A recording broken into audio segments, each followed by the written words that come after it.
year is 1919. The Great War has ended. Germany lies in ruins, millions are dead, the economy is shattered, hunger stalks the streets, the German people are demoralized and desperate, political chaos reigned, radical ideologies competed for the disillusioned populace.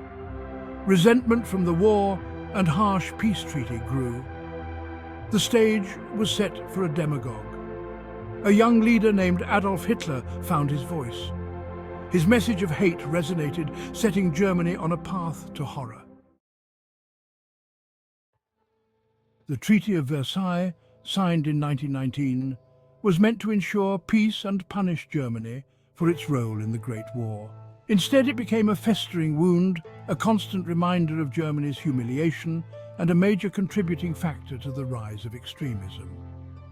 The treaty imposed crippling reparations, stripped Germany of territory, and limited its military.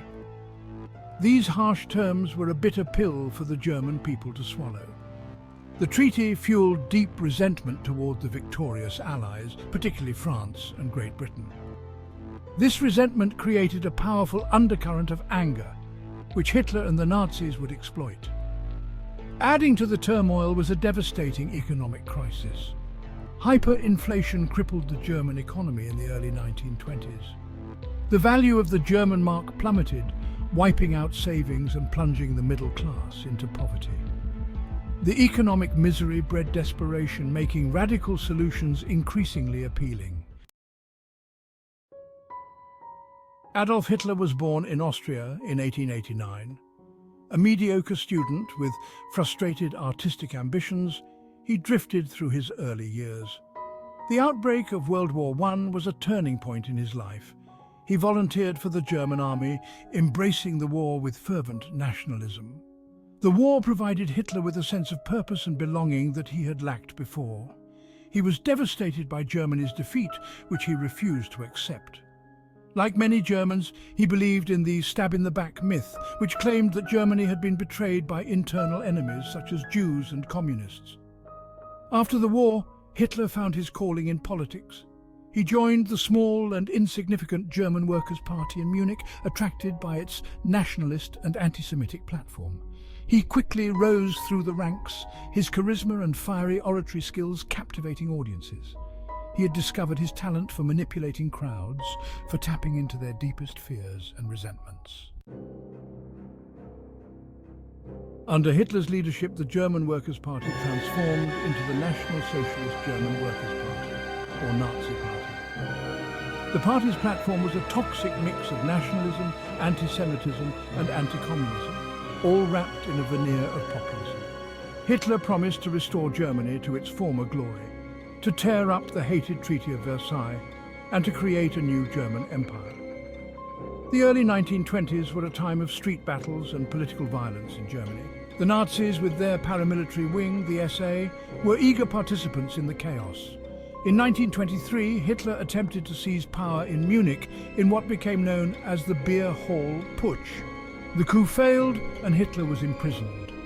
However, the failed putsch proved to be a blessing in disguise. Hitler used his trial to gain national attention, turning himself into a martyr for the nationalist cause. While in prison, he wrote Mein Kampf, My Struggle, outlining his twisted ideology and his plans for Germany. After his release from prison, Hitler focused on rebuilding the Nazi Party and spreading his message to a wider audience. He understood the power of propaganda and used it masterfully. The Nazis were pioneers in the use of modern propaganda techniques, using radio, film, and mass rallies to spread their message and create a cult of personality around Hitler. Hitler's speeches were carefully crafted to appeal to the emotions of his audience. He spoke of national unity, of restoring German pride, and of eliminating the enemies within and outside Germany. His words resonated with millions of Germans who felt humiliated by defeat and betrayed by their leaders. The Nazis also skillfully exploited the economic anxieties of the German people. They blamed the Jews, communists, and other scapegoats for Germany's economic woes, offering simplistic solutions to complex problems.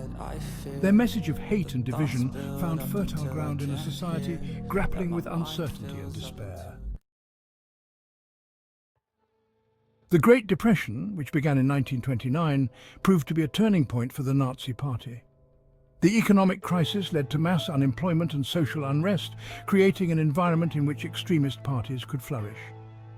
The Nazis capitalized on the widespread fear and uncertainty, portraying themselves as the only party capable of restoring order and prosperity.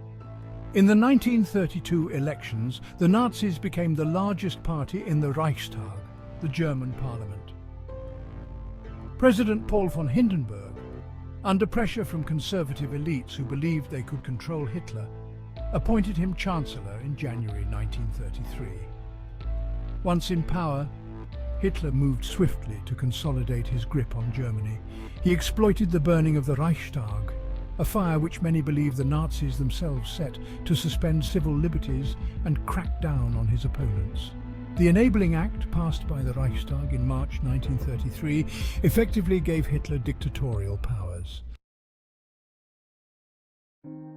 With opposition crushed, Hitler and the Nazis transformed Germany into a totalitarian state. They established a ruthless police state controlled by the Gestapo and the SS, Hitler's elite guard.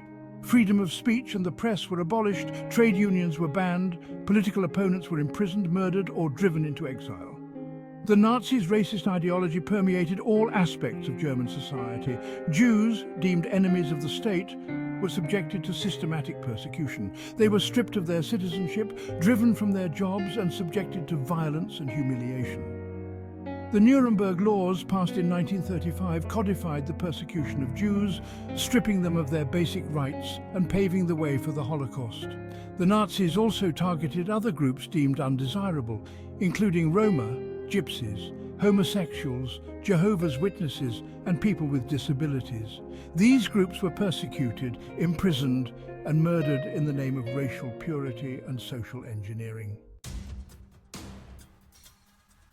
Hitler's ambitions went far beyond simply consolidating power within Germany. He was determined to smash the Treaty of Versailles, regain lost territory, and expand German power eastward. He believed that Germany needed Lebensraum, living space, in the east, which he planned to conquer and colonize. In defiance of the Treaty of Versailles, Hitler rebuilt the German military. He withdrew Germany from the League of Nations, an international organization formed after World War I to prevent future wars. In 1936, he remilitarized the Rhineland, a region in Western Germany that had been demilitarized under the treaty. Hitler's actions were met with weak responses from the Western powers, emboldening him to pursue his expansionist goals more aggressively. In 1938, he annexed Austria in what became known as the Anschluss. Later that year, he demanded the Sudetenland, a region of Czechoslovakia with a large German population. The Munich Agreement, signed in September 1938 by Germany, Great Britain, France and Italy, ceded the Sudetenland to Germany. British Prime Minister Neville Chamberlain famously declared that the agreement had achieved peace for our time. However, Hitler's appetite for conquest was far from satisfied. In March 1939, Hitler violated the Munich Agreement by occupying the rest of Czechoslovakia. The invasion shattered any remaining illusions about Hitler's intentions. On September 1, 1939, Germany invaded Poland, marking the beginning of World War II. The war, which raged for 6 long years, was a global catastrophe. It resulted in an estimated 50 to 85 million deaths, making it the deadliest conflict in human history. The Holocaust, the systematic genocide of European Jews, claimed the lives of an estimated 6 million Jews. The Nazi era stands as a stark warning about the dangers of unchecked hatred, nationalism, and the allure of charismatic demagogues. Hitler's rise to power was made possible by a confluence of factors, including the social and economic turmoil of post-war Germany, the legacy of the Treaty of Versailles, and the skillful exploitation of fear and resentment by the Nazis. The Holocaust, the most horrifying manifestation of Nazi ideology, remains a chilling reminder of the depths of human depravity. It is essential to remember the victims, to confront the horrors of the past, and to learn from the mistakes that made such atrocities possible. The legacy of the Nazi era is a heavy one, a reminder of the fragility of democracy and the importance of vigilance against all forms of intolerance and discrimination. By studying the past, by understanding the factors that led to the rise of Nazism, we can work to prevent such horrors from ever happening again.